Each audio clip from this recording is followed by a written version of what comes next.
Transistores. ¿Qué son los transistores? Un transistor es un cristal semiconductor de germanio o silicio que presenta tres zonas distintas. Se trata de uniones p-n, siendo la zona intermedia común a ambas, denominándose así transistores PNP o transistores NPN. Se compone de tres patas, las cuales son denominadas como emisor, situado a la izquierda de la base, base, en la zona central o de unión, colector, situado a la derecha de la base. La base es el tramo rectangular, y para distinguir el emisor del colector, se coloca en el emisor una punta de flecha, de tal forma que si la flecha señala hacia la base del transistor, es un PNP, y si la flecha sale de la base al exterior, es un NPN.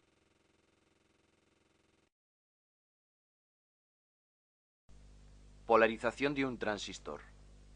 Polarizar es aplicar tensiones adecuadas a los componentes para obtener óptimos funcionamientos, de forma que para que funcione un transistor es necesario polarizarlo.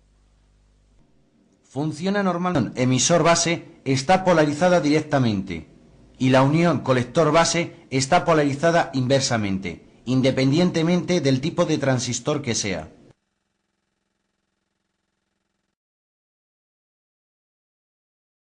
Temperatura del transistor. Para el perfecto funcionamiento de un transistor debemos de saber que debe de estar atravesado por unas corrientes más o menos grandes, según su naturaleza, y llamadas estas IB, que será la intensidad de base, e IC, la cual corresponderá a la intensidad de colector, y que está sometida a una serie de tensiones. De aquí se deduce que cada transistor le corresponde una potencia de disipación, por tanto, sufre un calentamiento. En un transistor, un aumento de temperatura le produce un aumento de la corriente de colector, sin haber cambiado la corriente de base, pudiendo darse el caso que este aumento de corriente del colector se traduzca en un nuevo aumento de potencia de disipación, por tanto, más temperatura, llegando hasta su destrucción.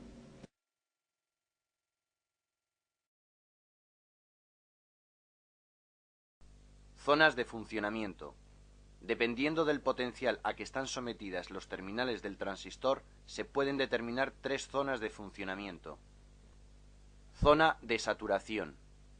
En ella se obtienen intensidades relativamente altas y tensiones muy bajas de colector. Se dice que funciona en cortocircuito, pero al ser la tensión muy reducida, también lo es la potencia. Zona de corte. La tensión del colector es alta, próxima a la de la fuente de alimentación. Sin embargo, la intensidad muy reducida. Así, se comportará como interruptor abierto a efectos prácticos.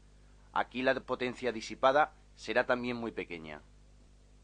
Zona activa. Disipa potencia cuando trabaja en esta zona, en la cual actúa como amplificador.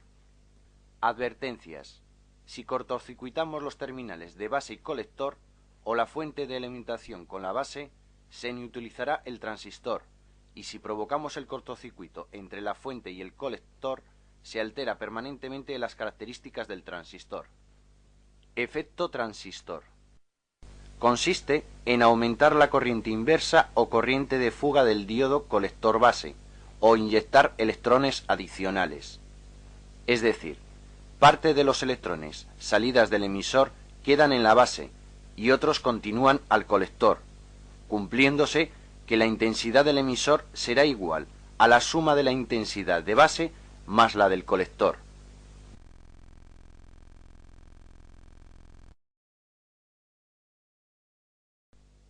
Conexiones del transistor.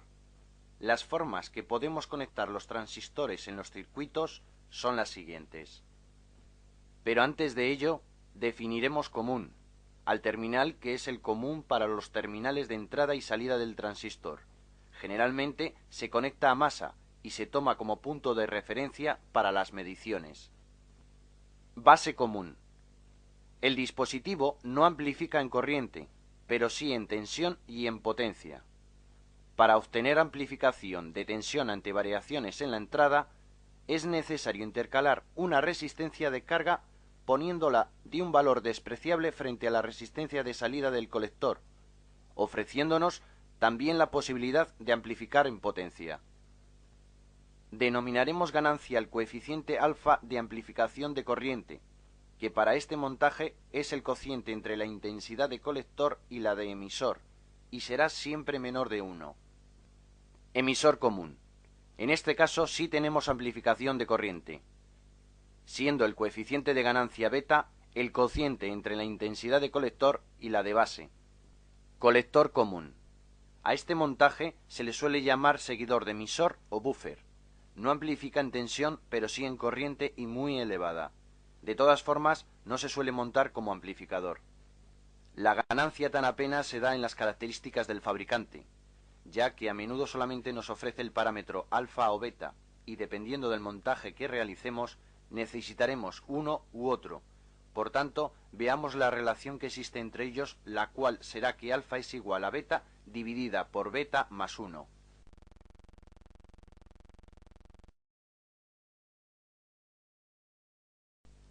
Cálculo de resistencias de polarización.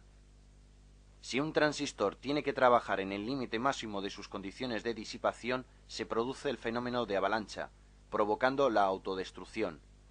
Para evitar esto, colocamos en serie con el emisor una resistencia, que controla la estabilidad térmica del transistor y permite fijar la ganancia de la etapa realizada. Para que no varíen las demás características del transistor, deberemos colocar tanto en la base como en el colector las respectivas resistencias. El primer dato que necesitamos es la resistencia de carga. La resistencia que montaremos sobre el colector será por lo menos 10 veces menor que la resistencia de carga. Sabiendo la ganancia del transistor, podemos calcular la resistencia a aplicar en el emisor, ya que la ganancia es igual a la resistencia en el colector dividido por la resistencia en el emisor. Para calcular la resistencia en la base, nos apoyaremos en la ley de Ohm, tal y como aparece la fórmula en la imagen. En la elección de un transistor conviene coger uno de ganancia superior a la deseada, puesto que así se reducen ruidos, se logra una anchura de banda más elevada, se aumenta la estabilidad térmica del transistor y la polarización siempre resulta correcta.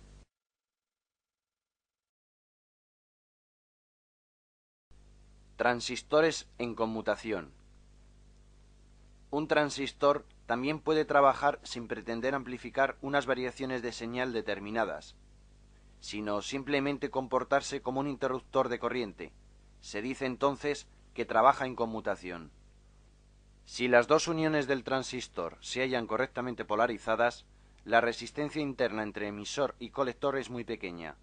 La intensidad que circula por el colector es muy grande y la tensión entre el colector y el emisor tiene un valor muy reducido, con lo cual se comporta como interruptor cerrado si se encuentra bloqueado o en corte.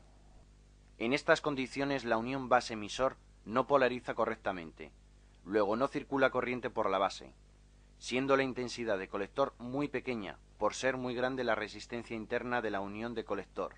Entonces, aparece una gran caída de tensión entre el colector y el emisor.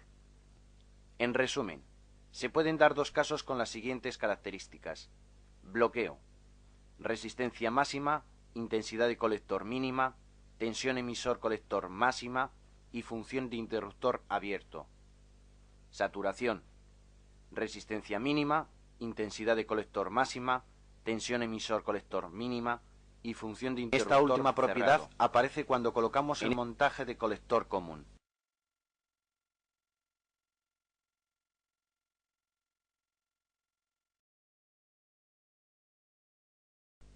Aplicación en el automóvil. Los utilizaremos en el automóvil como amplificadores de tensión. Por ejemplo, en el circuito de encendido sustituimos los platinos por un transistor como elemento de corte del campo magnético de la bobina de alta. También los encontraremos en todos los circuitos electrónicos. Los transistores están evolucionando y por lo tanto ampliando su aplicación. De hecho, se empieza a sustituir los clásicos relés por circuitos gobernados por transistores. Un esquema muy común en el automóvil es el montaje en Darlington. Consiste en aplicarle a un transistor de baja potencia una tensión muy pequeña o inestable. Este la transmite a otro transistor de potencia, para así amplificarla.